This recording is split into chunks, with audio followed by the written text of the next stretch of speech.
Hello everyone, welcome back to my channel. आज हम MSc का एक और नया टॉपिक देखेंगे जिसका नाम है रिप्रोडक्टिव आइसोलेशन। रिप्रोडक्टिव आइसोलेशन क्या होता है, कैसे होता है, इसके टाइप कौन कौन से, आज हम इस वीक की स्टडी करेंगे। सबसे पहले हम इसकी सिनॉप्सिस देख लेते हैं। Introduction, definition, history, type of isolation, pre zygotic और पोस्ट जाइगोटिक, इनके भी टाइप हैं जो हम आगे देखेंगे। और कंक्लूजन और रेफरेंस के लिए आप लास्ट तक वीडियो के एंड तक बने रहें। Thank you so much.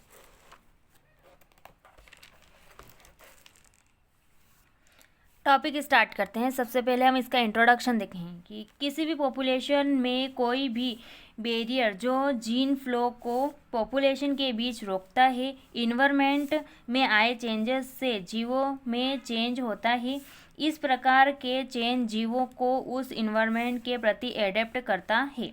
यानी जो पॉपुलेशन की बैरियर यानी जीन का जो फ्लो होता है, अगर कोई उसे रोक रहा है, इन्वायरमेंट के चेंज के अकॉर्डिंग जीवों की बॉडी में भी चेंज हो रहा है, तो को इन्वायरमेंटल अडेप्टेशन यानी एडेप्ट करते हैं। परंतु एक ही स्पीसीज के ऑर्गेनिज्म पर इन्वायरमेंट का इफेक्ट अलग अलग हो तो एक ही ऑर्गेनिज्म से उसकी सब स्पीसीज या न्यू ऑर्गेनिज्म का विकास होता है।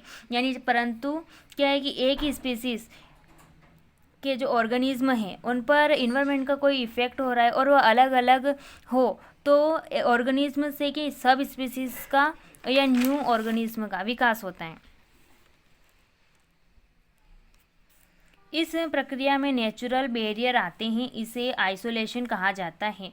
और इस प्रक्रिया को रोकने के लिए नेचुरल बैरियर आते हैं जिसे आइसोलेशन करते हैं, जो कि जीवों के डेवलपमेंट में या ओरिजिन की न्यू स्पीसीज में हेल्पफुल होता है। और यह क्या होता है, ओरिजिन और न्यू स्पीसीज में हेल्प करता है।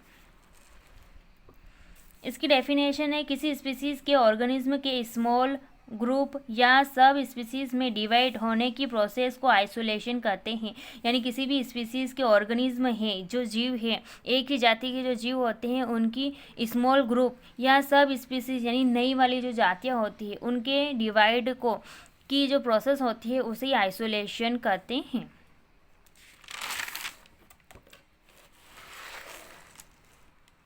देखते हैं कि सर्वप्रथम सन 1939 में डॉब हॉनकी ने आइसोलेशन टर्म की स्टडी किया तथा उन्होंने बताया कि आइसोलेशन इम्पोर्टेंट रोल प्ले करता है। आइसोलेशन को दो पार्ट में डिवाइड किया गया है।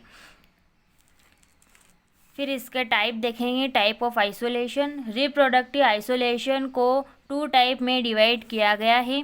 फर्स्ट इसमें प्रीजायोटिक आइसोलेशन और सेकेंड इसमें पोस्ट जायोटिक आइसोलेशन। पहले हम प्रीजायोटिक आइसोलेशन की बात करते हैं। प्रीजायोटिक आइसोलेशन विभिन्न स्पीसीज के जीवों को मेटिंग करने से रोकता है एंड जाइगोट फॉर्मेशन से रोकता है। इस प्रोसेस में जाइगोट बनने से पहले आइसोलेशन की प्रोसेस होती है। ये चार्ट बताया गया है जो आप प्री जाइगोटिक आइसोलेशन लिखने से पहले बना सकते हैं। जैसे रिप्रोडक्टिव आइसोलेशन, इसके दो पार्ट है, प्री जाइटिक और पोस्ट जाइटिक। प्री जाइटिक में इकोलॉजिकल रिप्रोडक्शन आइसोलेशन, ये मैंने नहीं लिखा है, आप लिख सकते हैं। सीजनल होता है, एथोलॉजिकल होता है, मैकेनिकल होता है, फिजियोलॉजिकल होता है और जेनेटिक होता है। मैंने पीछे इनके रिप्रोडक्टिव आइसोलेशन नहीं लिखा है, आप भी। फिर पोस्ट जायोटिक आइसोलेशन में cytological, zygotic mortality, hybrid inability, hybrid sterility और हाइब्रिड ब्रेक डाउन, ये 5 तरह की स्टडी हम पोस्ट जाइगोट आइसोलेशन में करेंगे। और 6 टाइप की स्टडी हम प्री जाइगोटिक आइसोलेशन में करेंगे। प्री जाइटिक क्या होता है? प्रीजाइटिक वह आइसोलेशन है जो पहले ही बेटिंग की प्रोसेस ही नहीं होने देता है, जाइगोट फॉर्मेशन को रोकता है। एक स्टडी करेंगे। सबसे पहले हम पढ़ेंगे इसमें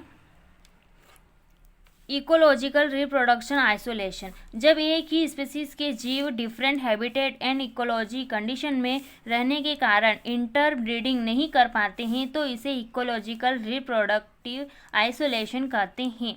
जैसा कि मैंने आपको बताया कि एक ही स्पीसीज़, एक ही स्पीसीज़ अलग अलग हैबिटेट में रहती है या इकोलॉजी में रहती है, तो उस कंडीशन के अकॉर्डिंग उनकी क्या इंटरब्रीडेट यानी मेटिंग की प्रोसेस नहीं हो पाती है, और इसी को हम कहते हैं इकोलॉजिकल रिप्रोडक्टिव आइसोलेशन। इसका एग्जाम्पल है फ्लोरिडा। फ्लोरिडा में पाए जाने वाले स्नेक की दो स्पीसीज है, एक स्पीसीज मीठे पानी में और दूसरी खारे पानी में रहती है। निवास स्थान में डिफरेंस के कारण वे एक दूसरे के साथ मैटिंग नहीं कर सकते हैं। यानी जो फ्लोरिडा में पाए जाने वाली यानी दो सांप की स्पीसीज है फ्लोरिडा में, कोई जो एक स्पीसीज तो रहती है मीठे पानी में और दूसरी स्पीसीज रहती है खारे पानी में, उन दोनों के हैबिटेट चेंज होने के कारण उनमें क्या इंटरब्रीडिंग की जो प्रोसेस नहीं हो पाती है। फिर इसमें है सेकेंड सीजनल रिप्रोडक्टिव आइसोलेशन। बहुत से ऐसे ऑर्गेनिज्म होते हैं जिनमें सीजन में डिफरेंट के कारण परस्पर रिप्रोडक्शन नहीं हो पाता है। इस प्रकार की क्रियाविधि तभी अधिक प्रभावशाली होती है, यानी ऐसे ऑर्गेनिज्म जिसमें ब्रीडिंग का टाइम या सीज़न अलग अलग होता है, जिसके कारण उन दोनों के बीच में भी रिप्रोडक्शन नहीं हो पाता है, और यही सीजनल रिप्रोडक्टिव आइसोलेशन कहलाता है। जैसे एग्जाम्पल है BofA, American BofA and BofA फ्लेरिला, इन दोनों के बीच में भी इंटरब्रीडिंग नहीं हो पाती है, क्योंकि बूफा अमेरिकन रेनी सीजन में ब्रीडिंग करते हैं और बूफा फ्लोरी देरी से ब्रीडिंग करते हैं। इन दोनों ये सेम स्पीसीज है, बट एक क्या करती है रेनी टाइम में अपनी ब्रीडिंग की प्रोसेस को ऑन रखती है, और एक जो होती है वो ब्रीडिंग की प्रोसेस थोड़ी लेट करती है, रेनी सीजन में नहीं करती, जिसकी वजह से इन दोनों के बीच में इंटरब्रीडिंग नहीं हो पाती है।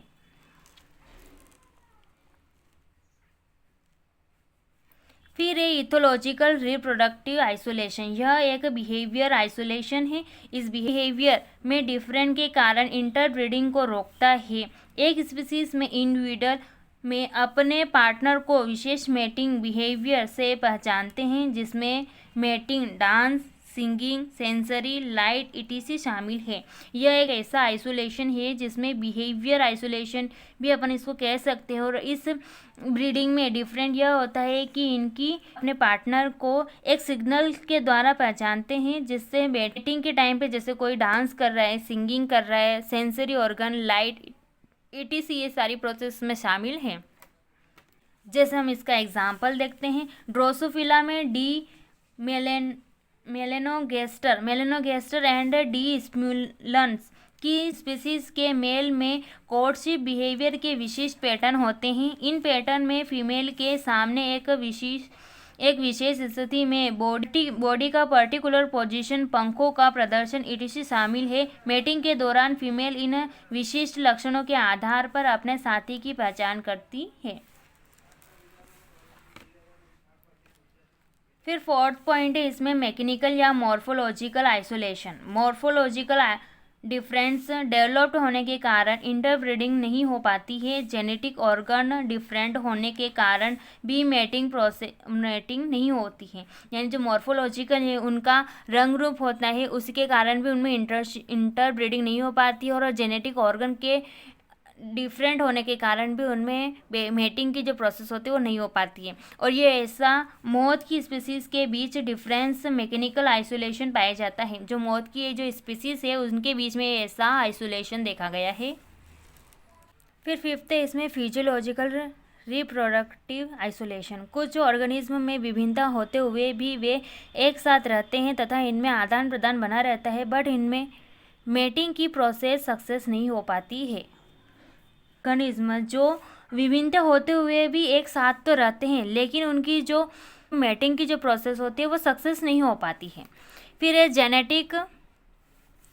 इसमें जेनेटिक रिप्रोडक्टिव आइसोलेशन। यह आइसोलेशन जेनेटिक इनकम्पेटिबिलिटी के कारण आइसोलेशन होता है। इनमें मेटिंग की प्रोसेस तो होती है, बट जाइगोट में फ्यूज़न की प्रोसेस नहीं होती है, जाइगोट का फॉर्मेशन नहीं होता है, यानी एक का इनकम्प्लीट होता है, जिसकी वजह से उसमें जेनेटिक या मेटिंग की जो प्रोसेस तो हो जाती है, बस जो जाइगोट का निर्माण होता है उसका फ्यूज़न नहीं हो पाता है और वह जाइगोट का फॉर्मेशन नहीं हो पाता है।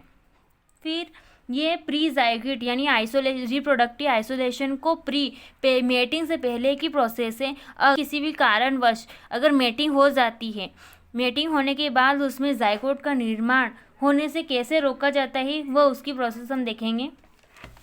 जाइगोटिक आइसोलेशन यह एक इंटर रिप्रोडक्टिव आइसोलेशन है जो जाइगोट के फॉर्मेशन को रिड्यूस करता है। यह मेटिंग की अनुमति देता है बट जाइगोट के आगे डेवलपमेंट को रोक देता है। यानी यह मेटिंग की प्रोसेस की अनुमति तो दे रहा है पर जो जाइगोट का जो डेवलपमेंट होगा वो किसी भी स्टेज में ये इसको रोक देगा। तो सबसे पहले हम देखेंगे साइटोलॉजिकल रिप्रोडक्टिव आइसोलेशन। जब इंटर स्पीसीज मेटिंग होता है तो आइसोलेशन फर्टिलाइजेशन क्षमता के स्तर पर संचालित होता है। क्रोमोसोम नंबर में अंतर के कारण गैमीट के बीच सफलता पूर्वक जाइगोट नहीं बनते हैं। यानी साइटोलॉजिकल रिप्रोडक्टिव आइसोलेशन में क्या होता है, इंटर स्पीसीज के यानी अलग अलग प्रजातियों के बीच में मेटिंग तो हो जाती है और उसमें फर्टिलाइजेशन की जो क्षमता का जो स्तर होता है वह भी संचालित हो जाता है, लेकिन जो क्रोमोसोम की जो संख्या होती है उनके अलग होने के कारण गैमीट्स के बीच में जाइगोट का निर्माण नहीं हो पाता है। एग्जाम्पल देखेंगे, ऐसा हम किस में देखते हैं, फ्रॉग राना और उसके क्लोज रिलेटिव एक और फ्रॉग है बुल फ्रॉग। गैमेट्स में सेल रिलेटेड डिफरेंट के कारण हाइब्रिड प्रोड्यूस नहीं करते हैं। इन दोनों स्पीसीज के क्रोमोसोम डिफरेंट है इसीलिए फर्टिलाइजेशन नहीं होता है। फिर इसमें है जाइगोटिक मोटिलिटी आइसोलेशन। दो स्पीसीज के बीच इंटरब्रीडिंग द्वारा फर्टिलाइजेशन सफल होता है बट जाइगोट जीवित नहीं रह पाता है। यह विकास के दौरान किसी भी स्टेज में मर सकता है। यानी दो स्पीसीज इंटरब्रीडिंग करके फर्टिलाइजेशन में तो सफल हो जाती है बट जो जाइगोट बनता है वह जीवित नहीं रह पाता है, वह डेवलपमेंट के किसी भी स्टेज में मर सकता है। Hybrid ability reproductive isolation. जब इंटरस्पेसिक इंटरब्रीडिंग होता है तो हाइब्रिड जीवित नहीं रहते हैं, इसे hybrid inability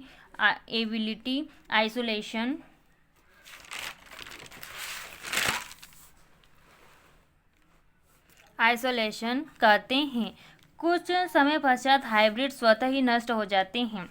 hybrid sterility isolation. कुछ भिन्न जाति में हाइब्रिड स्पीसीज का निर्माण हो जाता है परंतु ये स्टेरिलाइज होते हैं, अर्थात इनमें ऑफस्प्रिंग रिप्रोड्यूस करने की क्षमता नहीं होती है। यानी कुछ स्पीसीज के बीच में अलग अलग स्पीसीज के बीच में हाइब्रिड से एक नए स्पीसीज का निर्माण तो हो जाता है लेकिन वह स्पीसीज जिसका निर्माण हुआ है वो स्टेरिलाइज हो जाते हैं, जिसकी वजह से वो अपनी आगे की ऑफस्प्रिंग को रिप्रोड्यूस नहीं कर सकते।